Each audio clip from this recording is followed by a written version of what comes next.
පොඩි උනාට හරි හැඩයි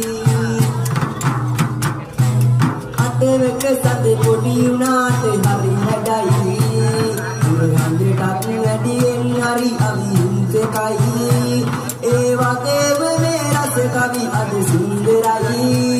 කවි ආනේ ඔයාලා හැමෝම ලස්සනයි කවි ආනේ ඔයාලා හැමෝම ලස්සනයි